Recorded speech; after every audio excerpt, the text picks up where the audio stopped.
Hello and welcome to SPMIS Academy. Today we'll analyze important newspaper articles of 21st November 2025. Please note you can download the PDF version of today's newspaper analysis by clicking the link given in the comment section. This is the list of the topics that we will be covering from today's newspaper. The first topic is about regarding timelines for President and Governor to decide on bills. Important from our syllabus GS paper 2 Indian polity point of view. इस टॉपिक को समझने के लिए let us quickly revise article 200 of the constitution. This article deals with governor's power of granting assent to bills. तो जब भी कोई एक bill state legislative assembly pass करके गवर्नर के पास भेजेगी तो द गवर्नर हैज़ 4 ऑप्शंस. या तो उस बिल को वो अप्रूवल दे देंगे, एसेंट दे देंगे और उसके बाद वो बिल एक्ट बन जाएगा, कानून बन जाएगा for implementation. He can withhold his assent also. वो मना भी कर सकते हैं साइन करने से, but in that case he must communicate reasons to the legislature कि आखिर उन्होंने क्यों मना किया है. He can return the bill to the legislature for reconsideration if it is not a money bill. Money bill के केस में उसको रिटर्न नहीं कर सकते. चौथा ऑप्शन भी है can reserve the bill for consideration of the president. President के ओपिनियन के लिए रिजर्व किया जा सकता है और वो बिल प्रेसिडेंट के पास भेजा जा सकता है बाय द गवर्नर. अब ये तो 4 मोटे मोटे प्रोविजंस हैं या ऑप्शंस हैं गवर्नर के पास in case of a bill passed by the state legislative assembly. लेकिन संविधान में इन प्रोविजंस के लिए क्या वर्ड्स इस्तेमाल किए गए हैं वो जरा देखते हैं. यहाँ तो मैंने उसको रीफ्रेज करके ऑब्जेक्टिव तरीके से आपके सामने रखा है, बट वर्डिंग्स ऑफ आर्टिकल 200 देखा जाए संविधान के तो कहता है कि when a bill has been passed by the legislative assembly of the state, it shall be presented to the governor, and governor shall declare either that he assents to the bill, यानी कि वो sign करते हैं, या he withholds his assent therefrom, or he reserves the bill for consideration of president. वो assent दे सकते हैं, withhold कर सकते हैं, reserve कर सकते हैं. दूसरे पैराग्राफ में ये पॉइंट नंबर 3 लिखा गया है कि the governor may as soon as possible return bills other than money bill with a message requesting that the house reconsider it in part or in whole. तो रिटर्न भी कर सकते हैं बिल को फॉर रिकंसिडरेशन, लेकिन return करने के लिए कोई टाइम लिमिट नहीं दी गई है. इसीलिए मैंने यहाँ पे रेड कलर से ये वर्ड को लिखा है because it is very very important. May as soon as possible. No timeline has been prescribed by the Constitution to the governor regarding return of the bill. कि कितने दिनों में उनको रिटर्न करना, अगर करना है तो कितने दिनों में रिटर्न करेंगे. या तो साइन कीजिए, नहीं तो रिजेक्ट कीजिए, नहीं तो प्रेसिडेंट के पास भेजिए. एक ऑप्शन और है, अपने पास रखे रहें और कुछ दिनों बाद रिटर्न कर दे to the legislative assembly. But इसमें कोई टाइमलाइन नहीं और इसी प्रोविजन का हाल फिलहाल में मिसयूज हो रहा है, ऐसा एलिगेशन लगाया है कई सारी सरकारों ने स्टेट लेवल पे, खासकर ऐसी सरकारें जो ऐसी पार्टियों की सरकार है जो सेंटर में बीजेपी के अगेंस्ट में है. यानी कि नॉन, सरल भाषा में कहें तो नॉन बीजेपी गवर्नमेंट्स ने एलिगेशंस लगाए हैं. आंसर्स में आप बीजेपी और कांग्रेस ये सब लिखने के से बचेंगे, बट मैं बस आपको समझाने के लिए बता रहा हूँ. जैसे तमिलनाडु की सरकार ने ऐसे एलिगेशंस लगाए, वेस्ट बंगाल की सरकार ने एलिगेशंस लगाए कि उनके जो गवर्नर हैं, governors are appointed by the central government only, तो उनके गवर्नर जो हैं वो बिल पे साइन नहीं कर रहे, ना साइन कर रहे ना रिजेक्ट कर रहे, क्योंकि रिजेक्ट भी करेंगे तो उनको रीजन कम्युनिकेट करना होगा. ना प्रेसिडेंट के पास भेज रहे हैं फॉर कंसिडरेशन, वो बिल के ऊपर बैठे हुए हैं, they are sitting on the bill, कह रहे हैं कि ठीक है हम इसको स्टडी कर रहे हैं. They are basically exploiting this provision may as soon as possible may return the bill. अब रिटर्न करने की कोई टाइम लिमिट नहीं है. अब इसी कारण से फिर साल 2025 में ही, इसी साल अप्रैल महीने में, तमिलनाडु की सरकार सुप्रीम कोर्ट पहुंच गई against its own governor R N. Ravi. सरकार ने एलिगेशन लगाया तमिलनाडु की कि 10 बिल्स ऐसे हैं जो स्टेट लेजिस्लेटिव असेंबली ने पास कर दिए हैं और काफ़ी लंबे समय से गवर्नर आर.एन. रवि जी के ऑफिस में वो बिल पड़े हुए हैं, और अगर गवर्नर इन बिल को साइन नहीं करते हैं तो कम से कम रिजेक्ट करें, प्रेसिडेंट के पास भेजें. He is sitting on the bill, जिस कारण से एडमिनिस्ट्रेशन को नेगेटिव इम्पैक्ट पहुंच रहा है। This bills needs to be implemented, decision needs to be taken. और फिर सुप्रीम कोर्ट की 2 जजेस की बेंच ने अप्रैल महीने में एक मॉन्यूमेंटल फैसला सुनाया। उन्होंने कहा कि governor can not sit on bills indefinitely, और उन्होंने टाइमलाइन भी फिक्स कर दिया 1 महीने से लेकर के 3 महीने तक का। To withhold assent to the bill 1 महीने में, अगर आपको मना करना है 1 महीने में फैसला कीजिए। To withhold assent of the bills against state governments advice 3 months में। तो इतना आप डिटेल में रटने की जरूरत नहीं है कि किस केस में 1 महीना, किस केस में 3 महीना, बट टाइमलाइन फिक्स कर दिया कि 1 से लेकर के 3 महीने के बीच में गवर्नर को फैसला करना ही करना है on the fate of the bills, उससे ज्यादा डिले नहीं करना है। अब भारत सरकार को सुप्रीम कोर्ट का यह फैसला जुडिशियल ओवर रीच लगा। जुडिशियल ओवर रीच मतलब ब्रीचिंग द लिमिट्स। जुडिशियरी अपने कायदे, अपने नियमों को ब्रीच कर रही है, अपने जो लिमिट्स है उससे ज्यादा जा रही है। It is interfering into the powers of the executives, ऐसा लगा भारत सरकार को। इसी को कहा जाता है judicial over reach. Judiciary is violating the principal of separation of power. वो अननेसेसरीली एग्जीक्यूटिव्स के पावर में इंटरफेयर कर रही है, ऐसा भारत सरकार को लगा। और फिर भारत सरकार ने सुप्रीम कोर्ट के 2 जजेस के इस बेंच के फैसले के अगेंस्ट प्रेसिडेंशियल रेफरेंस रेज किया अंडर आर्टिकल 143। तो आर्टिकल 143 के अंतर्गत भारत सरकार को जब भी सुप्रीम कोर्ट के किसी फैसले से रिलेटेड डाउट होगा, एम्बिग्विटी होगी, या संविधान के किसी प्रोविजन को लेकर के भारत सरकार को कुछ एम्बिग्विटी होगी, तो वो प्रेसिडेंट के थ्रू क्वेश्चन पूछ सकते हैं to the supreme court under article 143। इसी को कहा गया है प्रोविजन ऑफ प्रेसिडेंशियल रेफरेंस। आपको पता है कि supreme court is considered as guardian of the constitution. उसके पास पावर है टू इंटरप्रेट द कॉन्स्टिट्यूशन। तो संविधान के किसी प्रोविजन को लेकर के कंफ्यूजन है, या सुप्रीम कोर्ट के किसी जजमेंट को लेकर के कहीं कोई डाउट है, एम्बिग्विटी है, तो भारत सरकार प्रेसिडेंशियल रेफरेंस रेज कर सकती है। Through the president government may ask question to the supreme court.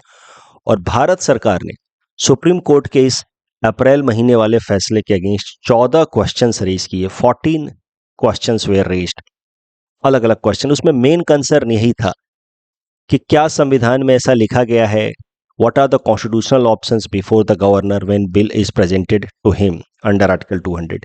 क्योंकि ये जो प्रोविजंस था ना कि 1 महीने में इस तरह का बिल हो तो 1 महीने में, दूसरे तरह का हो 3 महीने में, इसने अननेसेसरी कंफ्यूजन क्रिएट कर दिया कि गवर्नर कब क्या कर सकते हैं, ये इतना क्लियर था नहीं। अप्रैल महीने में जो सुप्रीम कोर्ट ने फैसला सुनाया उसने और कंफ्यूजन कर दिया।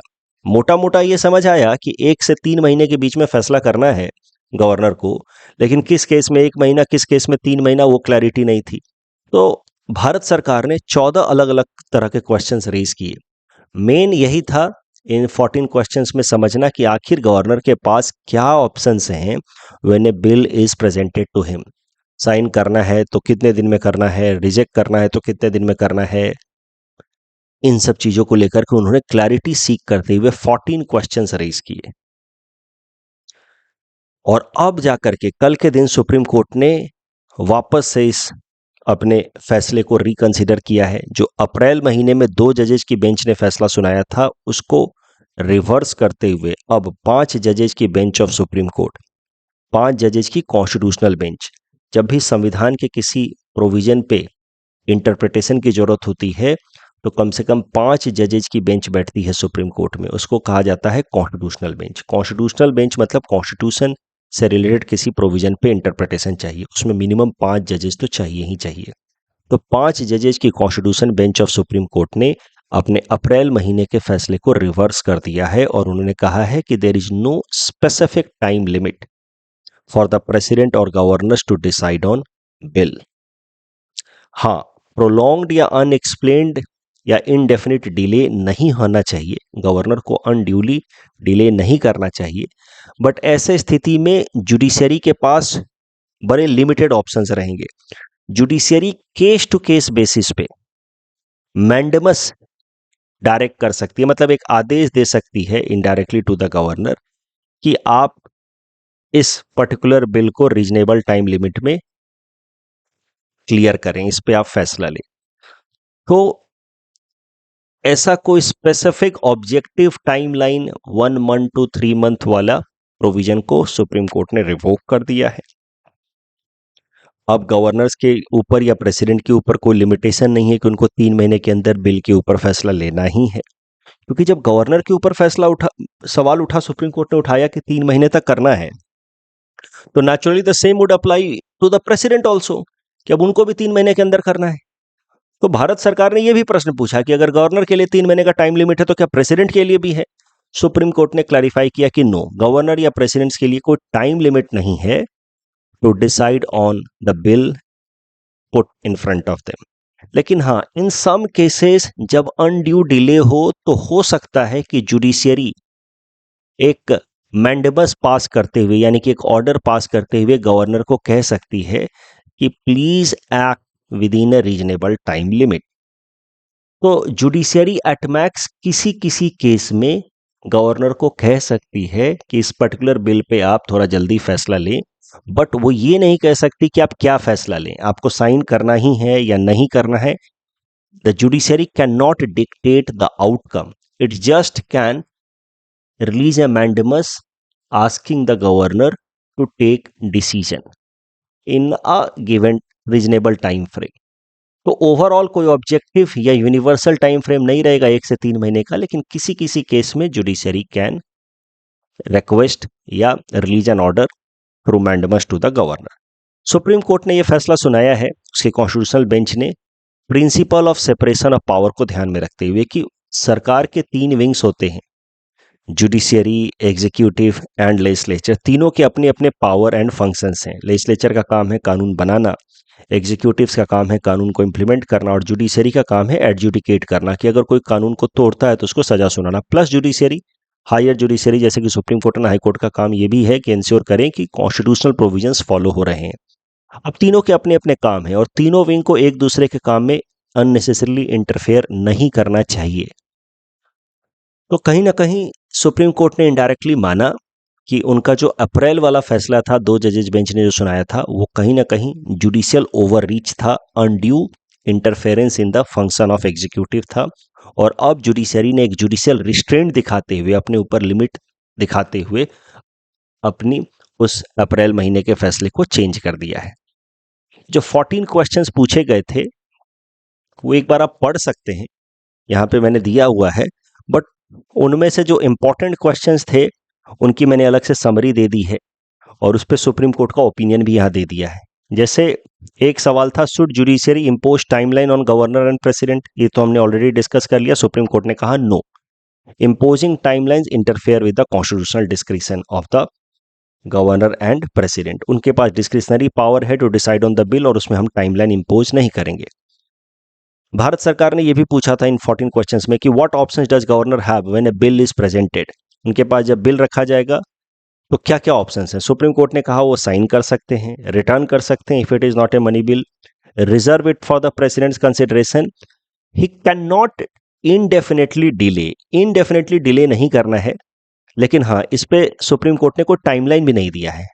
आप फैसला करें, लेकिन अगर बहुत ज्यादा डिले करोगे तो in some cases the judiciary may release a mandamus asking to take decision. Judiciary can not decide the outcome of the decision, but yes, it can ask the governor to take decision, but कोई timeline fix नहीं किया। Must the governor act on the aid and advice of council of ministers? क्या governor को हमेशा aid and advice of council of ministers पे काम करना ही है? तो सुप्रीम कोर्ट ने कहा कि इन जनरल यस, गवर्नर को aid and advice of council of ministers पे काम करना है, बट गवर्नर के पास कुछ डिस्क्रिशनरी पावर है अंडर आर्टिकल 200 एंड 201, यानी कि बिल्स को लेकर के जब फैसला कर रहे हैं गवर्नर तो वहां पे उनके पास कुछ डिस्क्रिशनरी पावर है। Is the president's discretionary power justiciable? यानी कि प्रेसिडेंट अगर कोई फैसला लेते हैं रिगार्डिंग द बिल, उसको डिले करते हैं, विथहोल्ड करते हैं, यानी कि मना करते हैं, तो क्या उसमें जुडिशरी में कंप्लेन किया जा सकता है against the president? Answer is no. Supreme court ने कहा नो, प्रेसिडेंट के डिस्क्रिशनरी पावर रिगार्डिंग बिल पे कोई जस्टिसिएबिलिटी नहीं होगी, यानी कि जुडिशरी में उनके अगेंस्ट कंप्लेन नहीं किया जा सकता। तो ये सब 14 में से ये इंपॉर्टेंट क्वेश्चंस थे जिसके आंसर्स मैंने आपके साथ डिस्कस किए। सरल भाषा में बात ये है कि ये जो प्रोविजन था जिसमें लिखा गया था मे एज सुन एज पॉसिबल, उसका मिसयूज हो रहा था। सुप्रीम कोर्ट ने अप्रैल महीने में एक टाइमलाइन फिक्स किया। बाद में कहीं ना कहीं भारत सरकार को लगा कि ये तो जुडिशरी ओवर रीच कर रही है, उनके पावर में इंटरफेयर कर रही है। भारत सरकार ने प्रेसिडेंशियल रेफरेंस के थ्रू प्रश्न पूछा और अब जुडिशरी थोड़ा सा रिस्ट्रेन दिखाते उन्होंने कहा कि there is no time limit, लेकिन किसी किसी केस में वो गवर्नर को कह सकते हैं to act in prompt manner. Topic के बेसिस पे प्रीलिम्स प्रैक्टिस क्वेश्चन है, please attempt this question and submit the answer in the comment section. ये जो डिस्कशन हमने किया है judicial activism, judicial overreach, judicial restraint, इस पे बड़ा अच्छा प्रश्न पूछा था यूपीएससी ने साल 2014 में। एक क्वेश्चन हम डिस्कस करते हैं, ये 15 मार्कर के लिए है, मैं यहाँ पे मार्क्स में लिख दूंगा। Starting from the inventing of basic structure doctrine, the judiciary has played highly proactive role in ensuring that India develops into a thriving democracy. तो डेमोक्रेसी को प्रोटेक्ट करने के लिए जुडिशियरी ने टाइम टू टाइम बहुत सिग्निफिकेंट स्टेप्स लिए हैं, including its basic structure doctrine of 1973 Kesavananda Bharati judgement. ये तो स्टेटमेंट हुआ, इस स्टेटमेंट को आपको एक पैराग्राफ में जस्टिफाई करना होगा, फिर आपको आगे के क्वेश्चन को डील करना है। In the light of the statement evaluate the role played by judicial activism in achieving the ideals of democracy. तो जुडिशियल एक्टिविज्म क्या होता है? जब जुडिशियरी अपने ट्रेडिशनल रोल से आगे बढ़ते हुए, ट्रेडिशनल रोल क्या है जुडिशियरी का, कि कोई कानून ब्रेक होता है तो उसके तहत लोगों को सजा सुनाना, जो भी कानून तोड़ता है, प्लस हायर जुडिशियरी यानी कि सुप्रीम कोर्ट और हाई कोर्ट का काम है कि कॉन्स्टिट्यूशन को इंटरप्रेट करना। ये उनका ट्रेडिशनल रोल है। लेकिन जब जुडिशियरी अपने ट्रेडिशनल रोल से थोड़ा आगे बढ़ करके प्रोएक्टिवली रोल प्ले करती है समाज में जस्टिस को इंश्योर करने के लिए, और ये मेनली जुडिशियरी करती है under its power given through article 142। Article 142 में सुप्रीम कोर्ट को पावर दिया गया है टू इंश्योर नेचुरल जस्टिस। वो कोई भी ऐसा फैसला सुना सकती है जिसका पावर या ग्रेविटी किसी सरकार के कानून जैसा हो, कानून जैसा एक फैसला सुना सकती है सुप्रीम कोर्ट अंडर आर्टिकल 142। उसको दिया गया है ताकि समाज में जस्टिस इंश्योर कर पाए। अब उस पावर का इस्तेमाल करके जुडिशियरी ने कई सारे नए नए प्रोविजंस बनाए जो उसके ट्रेडिशनल लिमिट से, ट्रेडिशनल पावर से थोड़ा आगे जाता है, और इसको कहा गया judicial activism.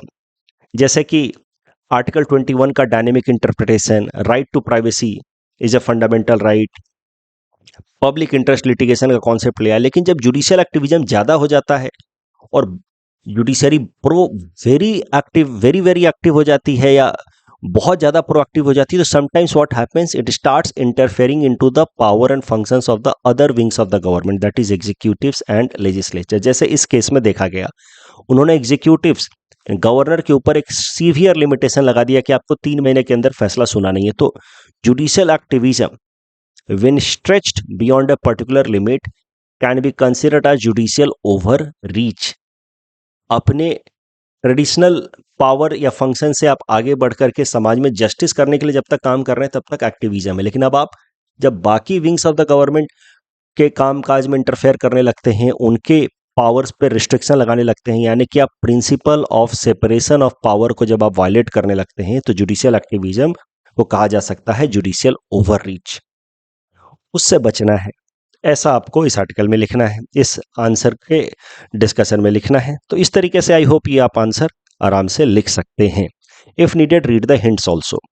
Next topic is about 7th Colombo security conclave, important from our syllabus GS paper 2, international relations point of view. Colombo security conclave एक मैरीटाइम सिक्योरिटी ग्रुपिंग है, मतलब इंडियन ओशन के अंदर जो इंपॉर्टेंट कंट्रीज हैं उन्होंने मिल करके एक ग्रुपिंग बनाई है। इसके ओरिजिनल मेंबर्स जब ये साल 2011 में स्टार्ट किया गया था तो इसके 3 मेंबर्स थे, India, Sri Lanka and Maldives, created with the aim of having maritime security infrastructure in the Indian ocean. लेकिन विथ टाइम और भी मेंबर्स ऐड हुए हैं, जैसे Mauritius and Bangladesh. Recent news ये है कि अभी हाल फिलहाल में 7th कोलंबो सिक्योरिटी कॉन्क्लेव हुई, उसमें Seychelles also was included as the 6th permanent member of Colombo security conclave. तो चूंकि सेचिल्स को हाल फिलहाल में कोलंबो सिक्योरिटी कॉन्क्लेव में इंक्लूड किया गया है, इसलिए आने वाले प्रीलिम्स एग्जाम के लिए एक इंपॉर्टेंट फैक्ट हो जाता है। ठीक है, कोलंबो सिक्योरिटी कॉन्क्लेव है क्या? इंडियन ओशन के अंदर कंट्रीज ने आपस में मैरीटाइम कोऑपरेशन के लिए ग्रुपिंग बनाई। ओरिजिनली भारत, श्रीलंका और मालदीव थे, बाद में मॉरिशस और बांग्लादेश ने भी ज्वाइन किया, और अब सेचिल्स को 7th राउंड में 7th कोलंबो सिक्योरिटी कॉन्क्लेव के दौरान इंक्लूड कर लिया गया है। तो basic goals of Colombo security conclave यही है: मैरीटाइम सेफ्टी सिक्योरिटी को इंश्योर करना, मैरीटाइम पैरिसी, पायरेट्स ना बढ़ जाएं इंडियन ओशन में, उनके एक्टिविटीज को रोकना, इंडियन ओशन के अंदर ऑर्गेनाइज्ड क्राइम ना हो, ट्रैफिकिंग ना हो, ड्रग्स एंड ह्यूमन ट्रैफिकिंग, वो सब इंश्योर करना, साइबर सिक्योरिटी इंश्योर करना of the vessels moving in the Indian ocean, and humanitarian assistance in case of some disaster. ये सब इंश्योर करने के लिए आपस में कोलैबोरेशन के लिए कोलंबो सिक्योरिटी कॉन्क्लेव बनाई गई है। भारत के नजरिए से देखा जाए कि कोलंबो सिक्योरिटी कॉन्क्लेव का स्ट्रेटेजिक सिग्निफिकेंस क्या है, तो ऑफ कोर्स एक महत्वपूर्ण सिग्निफिकेंस है कि इंडियन ओशन के अंदर भारत का फुटप्रिंट स्ट्रांग होगा। भारत नहीं चाहता है कि इंडियन ओशन के अंदर जो देश इंडियन ओशन का सीधा सीधा हिस्सा नहीं है, मेनली चाइना, उनका फुटप्रिंट स्ट्रांग हो। चाइना इंडियन ओशन में अपनी प्रेजेंस को मजबूत करना चाह रहा है through it's belt and road initiative, जिसके अंतर्गत मैसिव इंफ्रास्ट्रक्चर्स वो डेवलप कर रहा है, रोड कनेक्टिविटी डेवलप कर रहा है यूरोप के साथ, ताकि साथ ही साथ पोर्ट्स डेवलप कर रहा है in the Indian ocean.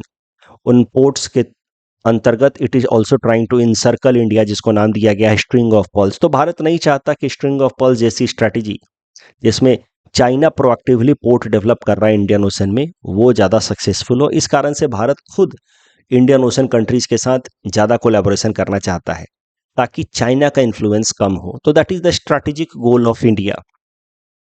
India wants to remain the most dominant player in the Indian Ocean. Indian Navy wants to keep Indian Ocean as its backyard. हम नहीं चाहते कि किसी और देश का यहाँ पे बहुत स्ट्रॉन्ग इन्फ्लुएंस हो, स्पेशली चाइना का। तो उसी को काउंटर करने के लिए इस तरह के इनिशिएटिव जैसे कि कोलंबो सिक्योरिटी कॉन्क्लेव या सागर इनिशिएटिव या प्रोजेक्ट मौसम, इंडियन ओशन नेवल सिंपोजियम, तो इंडियन ओशन से रिलेटेड बहुत सारे इनिशिएटिव्स भारत सरकार लेती है। उन सब का लक्ष्य यही होता है कि इंडियन ओशन कंट्रीज के साथ हम कोऑर्डिनेशन बनाए रखें, ताकि हम चाइना के एंट्री को in the Indian ocean counter कर पाए। करंट न्यूज यही है कि 7th national security adviser level की मीटिंग हुई है कोलंबो सिक्योरिटी कॉन्क्लेव के अंदर in New Delhi. It was chaired by India's national security adviser Ajit Doval साहब। और जो इंपॉर्टेंट डिसीजन यहाँ लिया गया वो तो मैंने आपको बता ही दिया कि Seychelles has been included as 6th permanent member. Malaysia ने भी पार्टिसिपेट किया, but only as a guest observer, not as a member. इस टॉपिक के बेसिस पे प्लीज प्रैक्टिस क्वेश्चन है, please attempt this question and submit the answer in the comment section. Next topic is about United Nations conventions against cyber crime. छोटा सा news है लेकिन important है। GS paper 3 cyber security से related है, prelims में भी इससे सवाल पूछा जा सकता है। ये जो United Nation convention against cyber crime है, एक इंटरनेशनल लॉ है। It was adopted by United Nation General Assembly in December 2024। अब इंटरनेशनल लॉ को इम्प्लीमेंट होने के लिए दुनिया भर के जो मेंबर कंट्रीज हैं उसको साइन करेंगे, member countries of United Nations. जब तक उसको साइन करेंगे, रेटिफाई नहीं करेंगे, तब तक वो लॉ इम्प्लीमेंट कैसे होगा। तो ये कन्वेंशन या एक ग्लोबल ट्रीटी है जिसको प्रपोज किया गया लास्ट ईयर दिसंबर में यूनाइटेड नेशंस के प्लेटफॉर्म पे। इसका लक्ष्य है कि पूरे दुनिया भर के जो यूनाइटेड नेशंस के मेंबर्स हैं उनके बीच में कोऑपरेशन डेवलप किया जाए, ताकि हम ग्लोबल लेवल पे साइबर क्राइम से कॉम्बैट कर पाए। बट इसमें क्या कहा गया है, कब ये ट्रीटी इंप्लीमेंट होगा, तो इसके लिए कंडीशन रखी गई है कि जब 40 देश कम से कम यूनाइटेड नेशंस के इसको साइन कर देंगे और फिर उसको रेटिफाई कर देंगे, तो उसके 90 दिनों के बाद ये ट्रीटी इनफोर्स हो जाएगी। तो 40 countries have to sign and ratify, and then 90 days after this treaty will come into force. And once it comes into force, it is going to be the first globally legally binding treaty to strengthen collective defense against cybercrime. अब important fact ये है कि India has not signed this treaty yet. अभी तक भारत ने इस treaty को sign नहीं किया है, और यही कारण है कि सुप्रीम कोर्ट ने हाल फिलहाल में भारत सरकार से पूछा कि आप ट्रीटी साइन क्यों नहीं करते। भारत में इतने सारे साइबर क्राइम्स के केसेस बढ़ रहे हैं, डिजिटल अरेस्ट कि केसेस इतने सारे बढ़ रहे हैं, why are you not signing this treaty. So इस कारण से ये ट्रीटी न्यूज में था। इस ट्रीटी के कुछ बेसिक फीचर्स याद रखिए। ये ट्रीटी क्रिमिनलाइज करता है activities like illegal access to information system. किसी भी इंडिविजुअल के या ऑर्गेनाइजेशन के इंफॉर्मेशन को आप इलीगल तरीके से एक्सेस कर रहे हैं तो ये ग्लोबल लेवल पे साइबर क्राइम माना जाएगा। Child sex abuse production, child sex से रिलेटेड अगर कोई डिजिटल कंटेंट होता है, पोर्नोग्राफिक कंटेंट होता है, तो it will be considered as a criminal offence at global level. Money laundering की activity from the proceeds of cyber crime, cyber crime करके अगर मनी लॉन्ड्रिंग की एक्टिविटी की जाएगी तो उसको भी एक रिकॉग्नाइज्ड ऑफेंस माना गया है अंडर दिस ट्रीटी, और उसके खिलाफ ग्लोबल लेवल पे एक्शन लिया जाएगा। कंट्रीज जो जो साइन करेंगे इस ट्रीटी को, उनको अपने देश के लेवल पे क्या क्या करना है, they have to establish criminal record, protection of witness, जो भी विटनेस होगा इन सच केसेस उसको प्रोटेक्शन देना है, assistance and protection to the victims.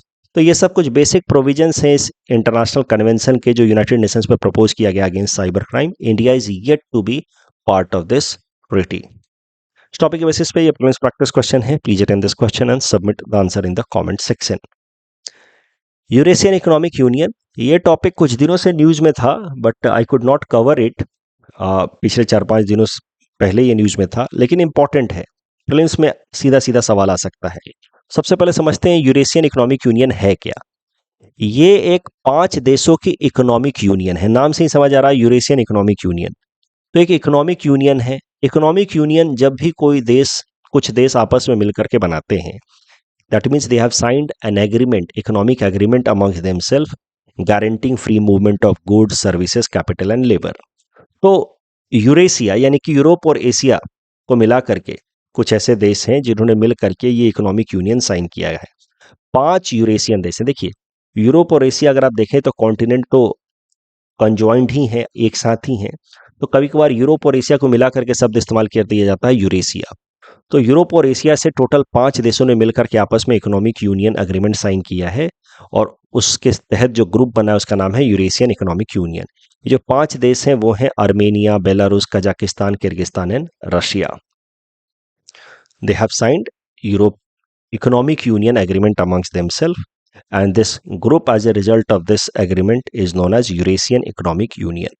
हाल फिलहाल में न्यूज में इसलिए था Eurasian economic union because Eurasian economic union is discussing free trade agreement with India. बहुत जल्दी यूरेशियन इकोनॉमिक यूनियन के साथ एक फ्री ट्रेड एग्रीमेंट भारत का हो सकता है। इस कारण से this grouping was in news. इस ग्रुपिंग से रिलेटेड सीधा सीधा ऐसा प्रश्न पूछा जा सकता है कि इसका कौन मेंबर है या कौन नहीं है।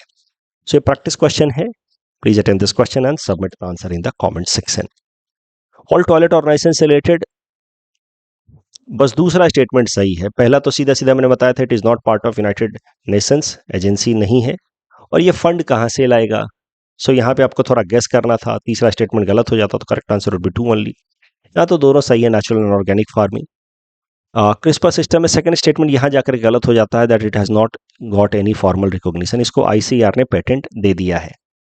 Gandhi peace prize, Indira Gandhi peace prize से रिलेटेड करेक्ट आंसर होगा option A. That's all from our side for today. Thanks for watching.